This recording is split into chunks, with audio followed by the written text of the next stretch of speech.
Booster d'efficacité, c'est pour toi, entrepreneur, qui veut découvrir les moyens pour vivre un business plus productif. Dans chaque épisode, moi, Fabien Muselet, je traiterai d'un sujet seul ou accompagné de personnalités inspirantes pour explorer avec toi les stratégies et les outils pour améliorer ton temps et ta rentabilité. Je te souhaite super écoute en notre compagnie. Hello, j'espère que tu vas bien. Aujourd'hui, c'est lundi, c'est une nouvelle semaine qui démarre pour toi et pour ton business. C'est le moment dans ta routine de CEO de te poser pour prendre en main ta productivité et l'efficacité de ton business. Dans cet épisode, tu vas découvrir une interview de Jérôme O'Haraud. Jérôme O'Haraud, il est auteur, conférencier. Il est pour moi le spécialiste des soft skills, les compétences comportementales dans le monde francophone. Tu vas découvrir dans cet épisode pas mal de choses. Tu vas déjà pouvoir découvrir ce que sont les soft skills, comment on peut les travailler et quelles sont les soft skills primordiales pour les entrepreneurs. Je te souhaite une super écoute de cet épisode. Hello Jérôme, ravi de te voir aujourd'hui. Comment vas-tu Jérôme? Salut Fabien, bonjour à tous. Eh bien, ça va, sur une échelle de 0 à 10, ça va 10 sur 10 aujourd'hui. 10 Et sur 10 toi? aujourd'hui, top. C'est donc une journée pleine d'énergie et bien organisée, quoi. Toujours. Yes. Donc Jérôme, alors j'ai parlé un petit peu de toi avant cet épisode aux auditeurs qui nous écoutent, mais est-ce que tu veux bien, je dirais, nous faire un petit peu ta présentation de qui tu es et de qu'est-ce que tu peux faire aujourd'hui dans ton expertise pour les entrepreneurs. Alors aujourd'hui, ce que c'est qu'on est changeant, la personne que j'étais il y a 10 ans quand je me suis Ouais. lancé n'est plus la même que je suis aujourd'hui. Donc aujourd'hui, je suis principalement conférencier, j'interviens en entreprise pour réaliser des conférences, notamment autour des thématiques liées aux ouvrages que j'écris. Donc là, j'ai pu sortir quelques ouvrages dernièrement, à la fois sur les soft skills, les compétences comportementales, sur le management et sur les sports du cerveau également. Je peux peut-être en parler vite fait? Mais bien sûr. Ok, En plus, l'instant alors, premier. pour, euh, pour ceux qui verront, qui écouteront et visionneront cet épisode sur YouTube, vous voyez tout ce qui est derrière Jérôme. Pour ceux qui l'écouteront, Jérôme va nous citer les livres qu'il peut écrire et leur intérêt pour vous. Ouais. Vas-y, Jérôme. Oui, principalement les nouveautés. Alors, Ouais. ce n'est plus une nouveauté, mais j'avais Les gentils aussi méritent de réussir, qui est un livre que j'ai coécrit avec Yannick Alain et qui est un livre sur la gentillesse, mais et surtout sur l'entrepreneuriat et la vente. Donc, je pense que ça peut intéresser pas mal de personnes qui Ouais. écoutent ce podcast aujourd'hui. Et plus récemment, deux livres qui sont sortis au mois de janvier. Le premier s'appelle Bon Manager Mode d'emploi, qui Ouais. je Avec pense te Clément plairait Bergon. Ouais. beaucoup, Fabien. Donc avec Clément Bergon, que nous avons publié aux éditions Diathéno, et qui est voilà, le mode d'emploi pour être un bon manager.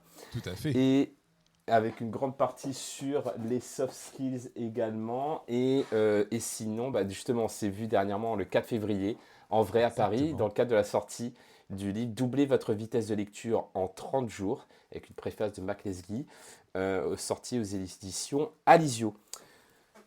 Donc Yes. j'écris, je parle, principalement. Et je forme, en Ouais. effet. On s'est connus notamment grâce à ça, en fait, hein. Ouais, exactement. Ouais. Tu as suivi nos formations sur les sports du cerveau. Oups, le livre qui est Voilà, tombé. Sur les sports du cerveau, notamment liés sur la lecture rapide et le mind mapping. Et d'ailleurs, tu as même fait partie de notre team Exactement. passion d'apprendre.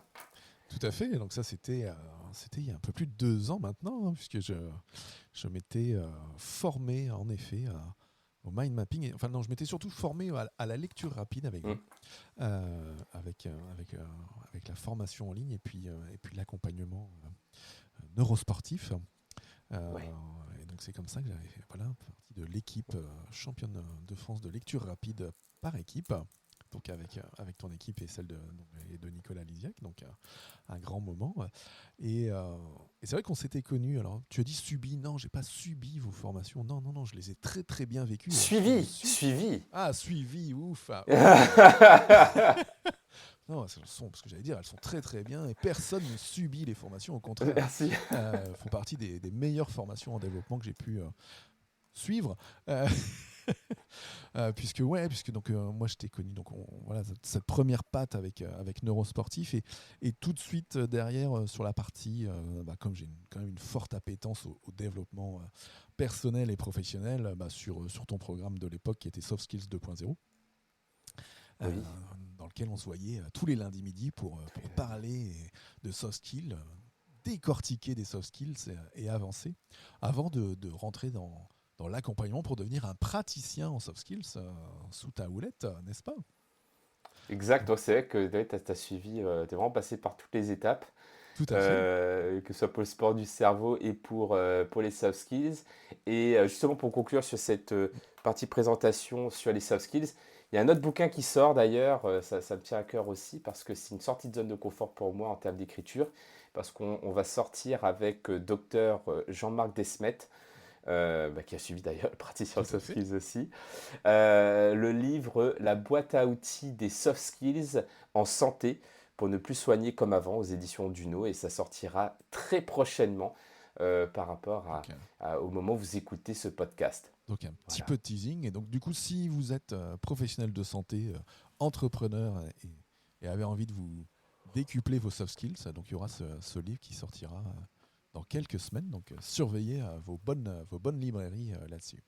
Super, Jérôme. Écoute, merci, je dirais, pour cette présentation de qui tu es aujourd'hui. Alors, comme tu l'as dit tout à l'heure, hein, la personne que tu étais il y a 10 ans n'est plus la même qu'aujourd'hui. Tu étais où il y a 10 ans, du coup? Déjà, je n'étais pas à Londres, et, parce que c'est là où je vis aujourd'hui. Il y a 10 ans, en fait, j'étais encore... j'étais où? Non, il y a 11 ans, j'étais au Canada. Pour mes études et je me suis lancé pendant mes études en fait dans l'entrepreneuriat avec un premier blog. C'était encore à l'époque des blogueurs qui se Ouais, lançaient donc il y a 11 ans j'avais créé le blog Pourquoi entreprendre quand j'étais encore étudiant au Canada et j'ai continué ensuite à Tours lorsque j'ai fini mes études et ensuite j'ai commencé ma carrière en tant que professeur vacataire en école de commerce ok. avec pour mission d'enseigner les soft skills. Donc on était, je pense, parmi les premiers Alors, en j'allais France dire, ouais, là, ça à devait être un transmettre côté précurseur sur les soft skills à ce moment-là, c'est un ouais. peu ça, voilà, un peu les pionniers. Donc on était en 2012 en fait, quand j'ai commencé en 2011-2012 à enseigner les soft skills en école de commerce, ce qui a donné ensuite naissance au premier livre en francophonie sur le sujet en Ouais, 2014. Ça a fait ouais, les parce que soft finalement, skills. les soft skills, je veux dire, dans le milieu francophone, on en parle. Enfin, on n'en parlait quasiment pas. Enfin, 2010-2012, on n'en parlait pas du tout. Il fallait vraiment être, je dirais, dans le développement personnel pour se poser des questions là-dessus et de comment travailler des soft skills. Dans le monde de l'entreprise, c'était pareil, hein. Dans le monde de l'entreprise, moi qui étais chef d'agence à ce moment-là dans le groupe EDF, je veux dire, hormis la prise de parole en public Hmm, et gestion du temps, tout le hmm. reste, on n'en parlait pas. Et les seules formations qu'on pouvait donner aux gens, c'était une formation métier, comment monter en haut d'un poteau, comment faire un truc électrique, ou selon si on avait des services de commerciaux, comment vendre, comment ceci, comment cela. Mais les soft skills, on va dire l'explosion de ce que c'est et à quoi ça sert, ça va plutôt être 2017, 2018, plus récemment, quoi. Ouais, je crois qu'il y a eu un tournant en 2018 et c'est vrai que entre 2012 et 2018, moi j'ai vraiment le sentiment d'avoir fait une traversée du désert. C'est-à-dire qu'on a passé énormément d'énergie à éduquer, à sensibiliser, à dire que finalement c'est inévitable. C'est avec l'automatisation, l'avènement de l'intelligence artificielle, on va avoir de plus en plus automatiser tout ce qui est technique. Et ce qui a vraiment fait la différence, c'est ce qui n'est pas technique, et de Ouais, l'ordre du ouais, comportement. Donc les compétences comportementales et donc les soft skills. oui, Et c'est vrai qu'en 2018, quand on a sorti notre deuxième livre à l'époque, qui s'appelle Soft Skills d'ailleurs, c'est vrai qu'il y a eu une sorte d'explosion à ce moment-là. On s'est rendu compte que, ah bah oui, en fait, les soft skills, c'est pas un truc d'avenir, c'est un truc de maintenant. C'est devenu la priorité. Et que, en plus, et surtout, on peut former à ça. En fait, le problème, c'est qu'avant, oui, on partait du principe que les soft skills, c'était de la personnalité. Donc, que les gens étaient c'est ça. comme ça, étaient Ouais. créatifs ou étaient organisés, ou sinon, ils ne l'étaient pas. Il y a une sorte d'état statique lié à cette vision-là, alors qu'en fait, les soft skills, c'est vraiment des compétences, au même titre que les compétences techniques. Et je pense qu'il y a eu un déclic à ce moment-là où on s'est rendu compte que oui, oui, en fait, je peux monter en compétence personnellement et je Ouais, peux aussi, en tant que manager ou en tant que leader, aider mon équipe à grandir également grâce à ça. ouais, c'est ça. Mais en fait, il y avait un côté où, entre guillemets, comme tu le dis, il y avait ce côté caractère avec cet aspect fatalité, quoi. T'es bordélique, tu le resteras toute ta vie. Tu sais pas parler en public, bah, c'est pareil, tu seras jamais un orateur, etc., etc. Alors que bah, on apprend bien à compter, on apprend bien à faire une étude technique. Pourquoi est-ce qu'on pourrait pas apprendre à se développer? Et c'est là où les soft skills, ça viennent pleinement en compte. Ouais. Mm. Et ça rejoint vraiment tout ce qui sort en termes d'études scientifiques sur le cerveau. On se rend compte que le cerveau, il est plastique, il s'adapte à son environnement, à ce qu'on lui demande en termes d'effort. Et bah, pour moi, les soft skills, ça rentre dans cette dynamique-là. Il y a cette dynamique de comment justement je ne vais pas rester sur mes acquis. Parce que oui, en effet, même si bah, on est tous différents, il y a certaines personnes qui en effet auront plus d'appétence à l'organisation ou plus d'appétence à la communication que Oui. d'autres. Mais en fait, on s'adapte, on évolue. Et moi, j'aime beaucoup le concept de growth mindset développé par Ouais. Carol Dweck, qui explique que justement, nous évoluons. Et c'est pour ça que je disais en introduction que la personne que j'étais il y a 10 ans n'est pas la même que je suis aujourd'hui, parce que nous Nous évoluons évoluons. tous Ouais. en termes psychologiques, en termes de mindset, mais aussi en termes de physiologie. Je crois qu'il y a une étude en biologie qui est sortie, je ne me rappelle plus laquelle, qui expliquait que en moyenne, tous les 7 ans, le corps a fait un renouvellement total de toutes les cellules. Ouais. Ouais. C'est-à-dire que si on repart dans le temps, il y a 10 ans par exemple, eh bien, toutes mes cellules étaient différentes de celles qui sont aujourd'hui, parce qu'il y a un renouvellement qui Ouais. se fait. Ouais, tout comme ce que tu disais sur la plasticité du cerveau. C'est pareil, il y a eu pas mal d'études là-dessus. Mm. Il y a une personne qui est brillante dont j'aime beaucoup écouter son TEDx, c'est le professeur Liedo, qui a parlé beaucoup Mm. du cerveau et de la plasticité, hein, et que j'ai pu voir en conférence dans mon ancienne entreprise, hein, et qui expliquait que voilà, on ne naît pas avec un capital de neurones qui s'éteint progressivement. Non, on est en capacité, l'humain est en capacité de se recréer des neurones, tout comme de créer des connexions neuronales, bah, Mm. au fur et à mesure qu'on apprend, au fur et à mesure qu'on se développe, mais aussi au fur et à mesure qu'on prend soin de son corps. Il citait toujours l'oxygène et l'eau, c'est la seule chose dont le cerveau va avoir besoin pour bien vivre derrière, quoi. Donc Exactement. un aspect super intéressant. Euh, du coup, alors on a commencé à démystifier un petit peu les soft skills. Alors pour ceux qui n'ont vraiment pas jamais entendu parler de ça, c'est quoi la définition de la soft skills que tu pourrais donner aux entrepreneurs ou managers ou leaders qui nous écoutent? Alors pour moi, pour de faire simple, les soft skills, ce sont toutes les compétences non techniques que nous utilisons dans notre quotidien et qui sont propres à l'humain.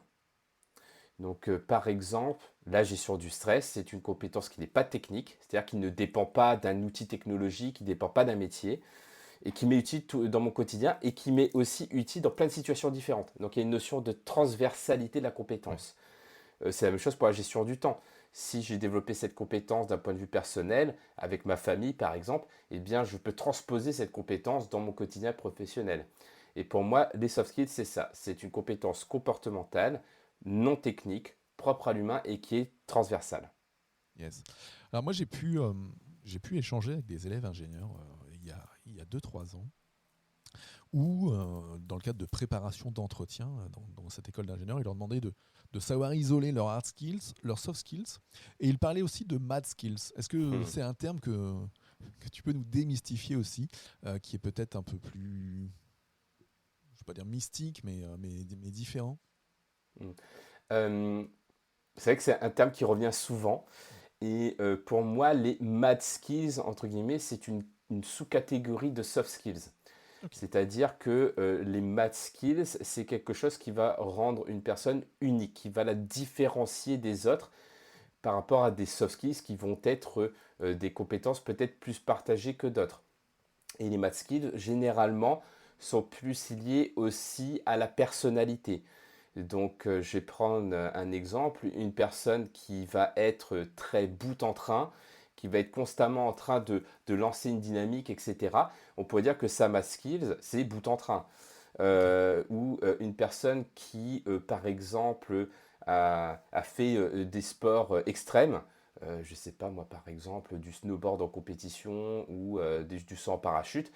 On peut dire bah, que sa math skill, c'est peut-être aussi l'audace, parce qu'elle Mhm. a vraiment cette appétence du dépassement, d'affronter ses peurs, etc.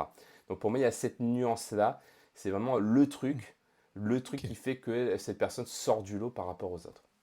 Ouais, ah, ok. Ouais, non, mais intéressant. Ça permet de bien, je dirais, de bien segmenter, enfin, pas segmenter, mais de se dire que, en fait, en se disant que les math skills sont une sous-composante des soft skills, c'est plus logique, je dirais. Ouais, merci, merci pour ce point, Jérôme. Euh, Vas-y, tu Après, allais c'est ma dire? vision, hein, je ne détiens pas la vérité, c'est que chacun va avoir sa vision, mais par rapport à ma manière de voir les compétences, je préfère le voir comme ça, en effet. Ouais, ouais. Si on reprend maintenant un entrepreneur, je dirais un entrepreneur qui débute, euh, donc qui peut très bien être salarié et commencer à se lancer dans, euh, dans l'entrepreneuriat, ou qui par exemple démarre de zéro, je sais pas moi, sans emploi et il monte sa boîte. C'est quoi les soft skills principales qui, vu de toi, qu'il devrait développer? Euh, En effet, c'est une question qui revient souvent, quels sont les soft skills de l'entrepreneur, je dirais, surtout aujourd'hui dans notre contexte. Parce que c'est vrai que bah, le besoin de soft skills au début des années 2000 n'est pas le même que Mm. dans les années 20, hein, Ouais. les années 2020. Donc je dirais déjà, il y a cette notion de résilience. Quand on, D'ailleurs, quand on démarre, et pas que, quand on est lancé, on va initier des projets, essayer de matérialiser des idées, et il y aura toujours un ratio, souvent plus important, d'échecs que de réussite. Ouais. C'est mathématique, c'est inévitable, sauf cas bien entendu particulier. Généralement, une personne qui se lance va devoir à un moment donné être confrontée à l'échec, à la Ouais. non-réussite. Donc je dirais que déjà la première compétence, c'est la résilience, c'est-à-dire cette capacité à absorber le choc de l'échec ou de la non-réussite et de réussir à le transformer pour continuer d'avancer. Donc moi je dirais que ce serait Ouais. déjà ça. Donc la première, c'est celle-là, ouais. Ouais. Déjà, celle-là, enfin moi je suis d'accord avec toi, elle est importante parce que dans le parcours de l'entrepreneur, qui n'est tout sauf un long fleuve tranquille, Hmm. euh, c'est pareil, les résultats, ils n'arrivent pas claquant des doigts, hein. Donc tu passes par de multiples étapes où ça fonctionne pas, ça fonctionne, ça fonctionne pas. T'as eu, comme on a en tant qu'entrepreneur toujours des millions d'idées, on se lance parfois dans X projets, des projets qui marcheront, des projets qui marcheront pas. Et donc il faut être en capacité d'accepter ce qui va pas, et de ce qui va pas, comment je prends ça pour aller mieux demain, et pas se dire bah voilà, tout est foutu. Tout est foutu, Hmm. j'ai raté un truc. C'est ça, c'est exactement ça, continue d'avancer Ouais. avec enthousiasme. Et c'est vrai qu'aujourd'hui, on est on va dire, dans un quotidien, surtout depuis les années 2020, encore plus anxiogène, encore plus, j'ai envie de dire, déprimant en fait, hein, tout simplement, si on regarde les actus, etc. Il faut avoir le moral solide. Et je dirais qu'il y a aussi ce besoin pour soi, mais aussi pour les autres, parce qu'un entrepreneur, quand on se lance, même si on se lance seul, on n'est jamais vraiment tout seul. Il n'y a pas de self-made. On va travailler avec Ouais. des partenaires, avec des clients, on va être entouré de sa famille, de ses amis, de d'autres entrepreneurs, etc. Et donc il y a aussi un enjeu de rayonnement pour moi. L'entrepreneuriat, c'est pas juste créer sa boîte, ça c'est juste être créateur d'entreprise. Oui. Être entrepreneur, c'est vraiment un mindset, un état d'esprit qui va avec. Et pour moi, bah, la deuxième soft skill importante au-delà de la résilience, c'est l'optimisme. Mm. L'optimisme n'est pas un trait de personnalité. La preuve, moi, j'étais beaucoup plus jeune, j'étais principalement pessimiste. Je râlais tout le temps, je voyais le mal Ouais. partout, je pensais que voilà, j'avais de la poisse, etc. Je me répétais, je me conditionnais comme ça. Ouais. Et bah, non seulement ça saoulait les autres, parce Oui. que c'est pas agréable en fait d'être avec quelqu'un qui est tout le temps en train de râler, de se dire que j'ai la poisse, etc., de faire sa victime. Mm. Ça me saoulait moi. Et en plus, ça me fermait des opportunités. Bref, ça a bloqué tout, en fait. Et je me suis rendu compte que quand on est entrepreneur, si on est dans ce mindset-là, euh, dans cet état d'esprit, on va se bloquer de partout, on va se bloquer des opportunités, on va se bloquer de relations. Et c'est pour ça que c'est important de cultiver cet optimisme, ne serait-ce que pour sa santé mentale. Ouais. Donc pour moi, ce serait vraiment ça la Ouais, deuxième donc soft ça là, skill. la top numéro 2, ouais. Ouais. La troisième, c'est la capacité à apprendre. Oui. Parce que vu que tout change, tout évolue très vite, il y a des études qui montraient que en 1987, une durée de vie d'une compétence était en moyenne de 30 ans. Aujourd'hui, on est plutôt de l'ordre des 18 à 12 mois. Ouais. Oui. Donc ça veut dire que on doit constamment désapprendre l'ancien pour réapprendre du nouveau. On le voit qu'à chaque fois, le sortie d'un nouvel outil, là, il y a un truc qui buzz en ce moment, c'est ChatGPT. C'est Mais ça. du coup, c'est un outil, mais il faut apprendre à l'utiliser. Qu'est-ce qu'on fait? Quels sont les travers, etc. Donc on doit constamment à chaque fois se réactualiser, être dans cet état d'esprit d'apprendre, de tester des nouvelles choses. Et donc je dirais que ma troisième, ce serait vraiment apprendre à Ouais. apprendre. La capacité d'apprentissage, ouais. Donc du coup, le top 3, résilience, optimisme et capacité à apprendre. Il y en a plein d'autres Ouais. que je pourrais citer rapidement, comme Oui, bah aussi après, la créativité, bah oui, c'est oui. important aussi, la communication. Mais si on devait faire un top 3, ouais, je pense que Mm. ce serait ça. Ouais. Oui, parce qu'après, oui, il y a la communication, mais c'est vrai que on pourrait rajouter résolution de problèmes, l'autodiscipline, la gestion du temps, la gestion du stress. Enfin, il y a énormément de soft skills à travailler en tant qu'entrepreneur. Ouais. Mm. Et alors, je dirais pour ceux qui ne sont pas, enfin, qui voient comment on peut apprendre une nouvelle compétence technique, comment on travaille une soft skills.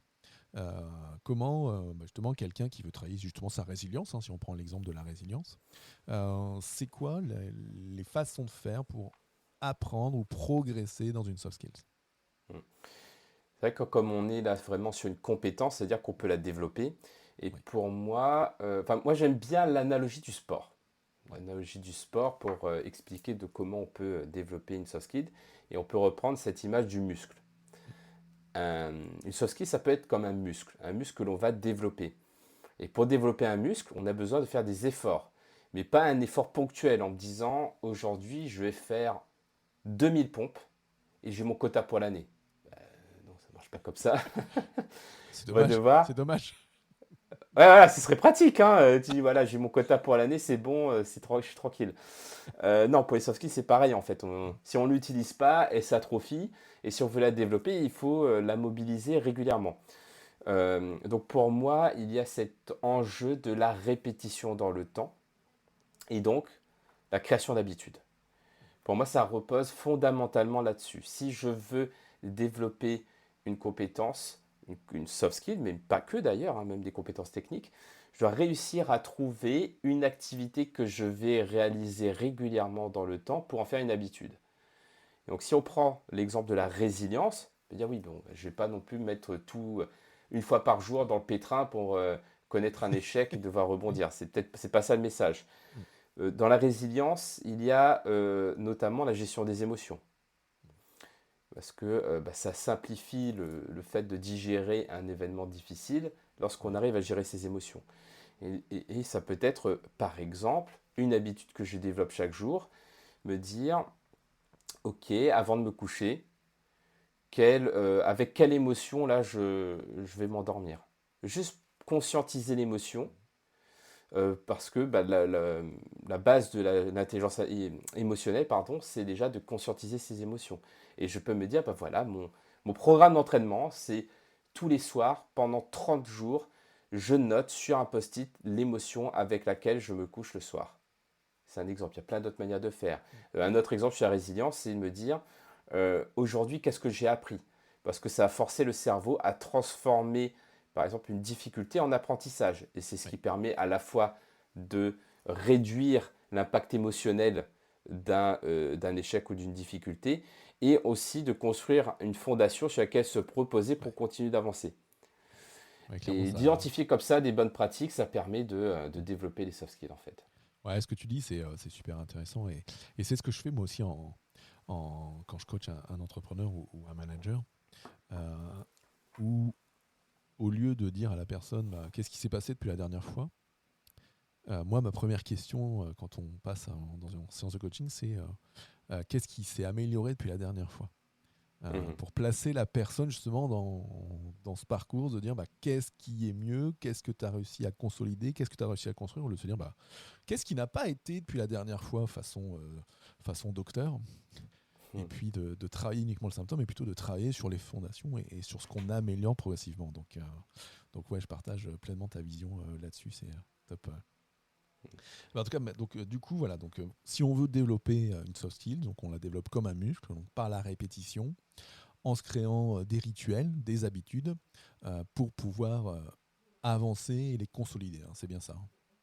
C'est exactement ça. Après, oui, si vous voulez développer 10 soft skills, ça va être compliqué de se dire Ouais, je vais créer 10 habitudes d'un coup. Donc ma recommandation, ça va être de prioriser. ouais, Et ça, après, ça dépend des personnes. Et des personnes qui vont être beaucoup plus à l'aise à créer un rituel matinal et à caler cinq six activités dedans. D'autres vont commencer par une seule. Donc c'est déjà prendre un temps de connaissance de soi. Comment je fonctionne? Qu'est-ce que je peux faire? Et après, ce que je dis souvent dans mes conférences, dans mes formations, c'est plutôt que de créer une nouvelle habitude, c'est mm, d'optimiser une habitude existante. Donc, si on a tous des habitudes, par exemple le café du matin ou la tout à pause fait. déjeuner, etc.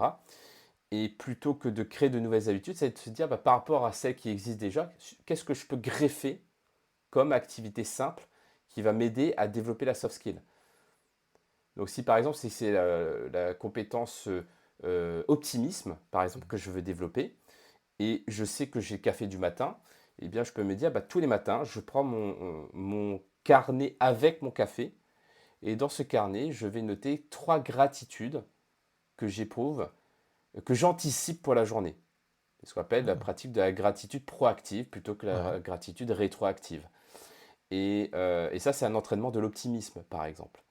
Mais je n'ai pas créé une nouvelle habitude, j'ai juste rajouté mm, une sorte ouais, d'add-on, une sorte ouais, d'extension de mon café, qui est ouais. la pratique de la gratitude proactive le matin avec le café.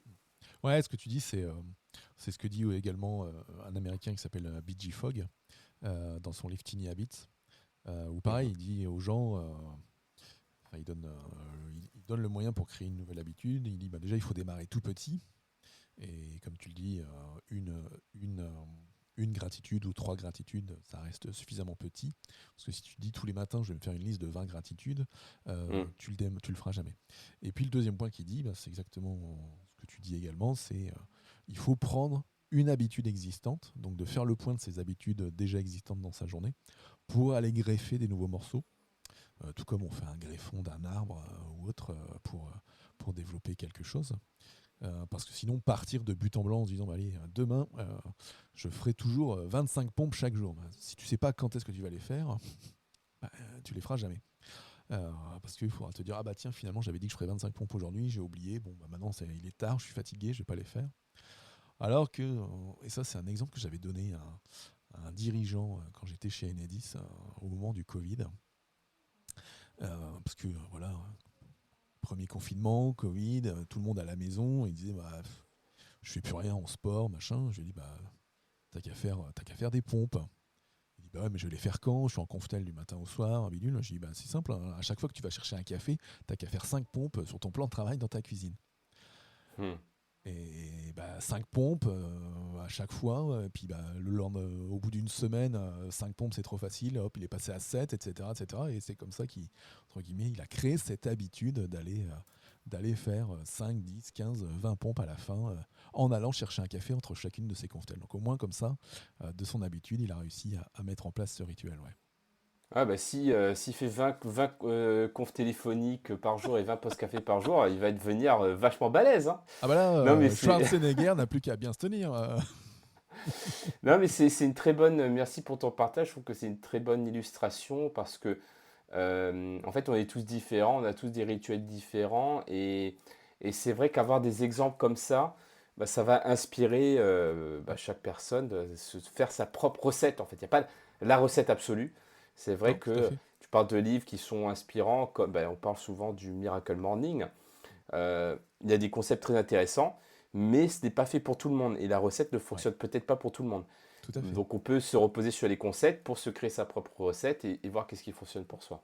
Bah, c'est ça en fait, hein, et c'est là où dans les accompagnements ou dans les programmes dans les programmes que tu peux faire, dans les programmes que je peux faire, euh, on donne des recettes et chacun peut aller piocher pour Mm. construire je dirais sa propre réalité et sa propre façon de faire. Et c'est ça qui est intéressant dans le passage à l'action en fait, parce que oui, alors Miracle Morning, il est super intéressant et super important et il amène des choses avec les savers ou des façons de faire.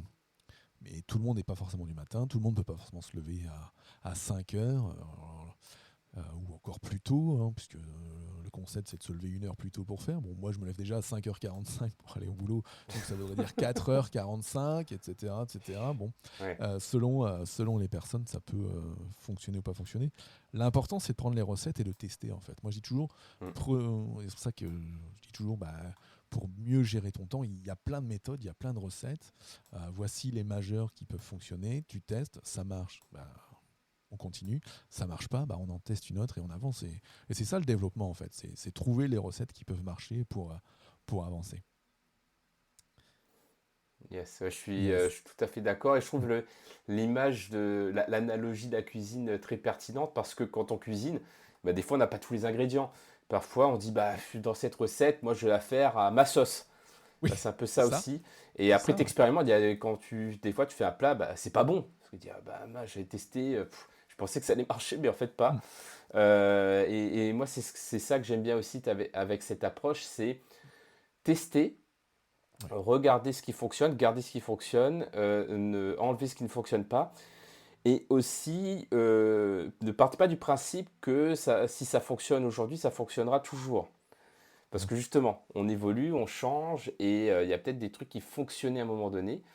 Donc j'aime bien dire, faites ce qui fonctionne jusqu'à ce que ça ne fonctionne plus. C'est pas mal, c'est pas mal, et c'est ça en fait. Et alors tu le dis dans tes ouvrages, on est dans un monde VUCA, hein, le volatile, incertain, complexe, ambigu, et tu parlais tout à l'heure de ces compétences techniques qui changent désormais tous les 12 à 18 mois, bah, c'est ça en fait, hein. Et c'est là Mm. où la soft skill de l'adaptabilité fait partie aussi je dirais, du top 5 à travailler, parce qu'il y a pas, parce que bah, ouais, il faut s'adapter en permanence dans notre nouveau monde ouais, qui avance beaucoup plus vite que ce qu'ont pu vivre nos anciens. Ouais. Oui, ouais, c'est clair. Mm. Yes, eh ben, écoute, un grand merci à toi, Jérôme. Est-ce que tu as une ou deux pépites à nous partager avant qu'on ne se quitte, hein? Oui, enfin, j'ai tellement de choses à dire, c'est Eh tellement un oui. sujet passionnant, Mm. mais voilà, par rapport aux entrepreneurs, euh, au-delà des soft skills, moi je dirais, c'est vraiment souvent on pose la question pour les personnes qui se lancent, ah oui, mais là je suis pas prêt, est-ce que j'ai pas encore déposé le statut, j'ai pas Mm. encore, et en fait on se rend compte qu'on va se créer des sous-objectifs qui nous éloignent de l'objectif principal. Et j'ai de faire attention à ça, aux pièges dans lesquels on peut se mettre. Et ça rejoint un sujet qui intrigue beaucoup en ce moment. Là, j'ai fait un post qui cartonne sur LinkedIn sur la procrastination. Mm. Et c'est vrai que souvent, on a l'impression que la procrastination, c'est la paresse. Ah, je Ouais. vais remettre au lendemain parce que j'ai envie de jouer à la PlayStation ou j'ai pas envie de le faire. C'est pas ça la procrastination. La plupart du temps, la procrastination, c'est je vais faire plein de trucs, mais pas ce qui est important, pas ce qui me fait Mm. avancer sur mon objectif. C'est ça. Et souvent, on me dit voilà, ah, j'étais productif aujourd'hui, j'ai fait plein de trucs. Oui, la productivité, c'est de faire plein de choses, mais ça ne veut pas dire forcément être efficace. Et efficace, c'est le fait de faire les bonnes choses, en Mm. fait, qui nous font avancer vers notre objectif. Donc, et je sais parce que je tombe encore dans ce piège-là, on est tous humains, Oui. et quand on se lance, bah, parfois on s'en rend pas compte. Donc, je dirais, faites attention au piège de la productivité, qui est une superbe soft skill, à partir du moment où elle est canalisée vers de l'efficacité, Ouais. c'est-à-dire vers des choses qui nous font avancer vers notre objectif, parce que parfois, la productivité peut être un piège qui nous fait procrastiner. Donc, Exactement. c'est un message que je partage souvent aux entrepreneurs aujourd'hui, parce que c'est vrai qu'on a parlé de résilience, qu'on peut développer ça, d'optimisme aussi, et que l'habitude de la gratitude ou la capacité à apprendre en se posant la question qu'est-ce que j'ai appris de nouveau aujourd'hui. Il y a aussi cette notion de attention à mes modes de fonctionnement. Est-ce que je suis dans la productivité qui me fait procrastiner, ou est-ce que je suis vraiment focus sur ce qui me fait avancer, c'est ce qui est prioritaire? Ouais, je peux que te rejoindre là-dessus. C'est pour ça que mon podcast d'ailleurs s'appelle Booster d'efficacité, pas Booster de productivité. Ouais, Parce que ouais, il y a ce côté obscur de la force qu'est la productivité, hein, de vouloir. On peut passer des journées à bosser du matin au soir, à faire plein de choses, mais qui nous feront pas avancer dans notre business ou dans notre job ou dans notre vie. Donc le bon choix de ce qui est à faire, comme tu le dis, hein, du bon côté avec l'efficacité, il est plus important. Eh ben écoute, super. Merci beaucoup à toi, Jérôme, d'avoir pu intervenir dans ce podcast. Ça fut un super moment. Moi, je retiens pour nos auditeurs, les soft skills, ce sont des muscles qu'on peut développer, hein, donc des compétences comportementales qu'on peut développer, hein. On ne naît pas d'une certaine manière, et non, on peut se faire progresser. Et puis, je retiens voilà, ces trois soft skills primordiales pour l'entrepreneur, hein, la résilience, l'optimisme et l'apprentissage. Et puis, pour bien travailler ces soft skills, des rituels, des habitudes, et on les travaille de manière progressive pour avancer pour soi. Et je pense qu'avec ça, on peut être paré à toute épreuve. exact. Très belle synthèse. Je vois que tu as très bien mis en application le mind mapping. Exactement. Et Euh, donc, c'est top. Super. Merci à toi, Jérôme. Je te souhaite une bonne journée. Et puis, on se dit à très vite. Merci à toi et à très bientôt. Ciao, ciao. Voilà, on vient de voir cette interview de Jérôme Haro avec plus particulièrement ces pépites, hein, et plus particulièrement ces trois soft skills primordiales pour un entrepreneur: la résilience, l'optimisme et la capacité d'apprentissage. C'est tout pour aujourd'hui. J'espère que les conseils de Jérôme et de moi dans cet épisode t'aideront à améliorer ta productivité et surtout l'efficacité de ton business. Si tel est le cas, pense à t'abonner et à me laisser un commentaire dans ton application préférée. Pas dans 2 jours, fais ça maintenant, arrête de procrastiner. Allez, je te donne rendez-vous la semaine prochaine, je te dis à très vite. Ciao, ciao.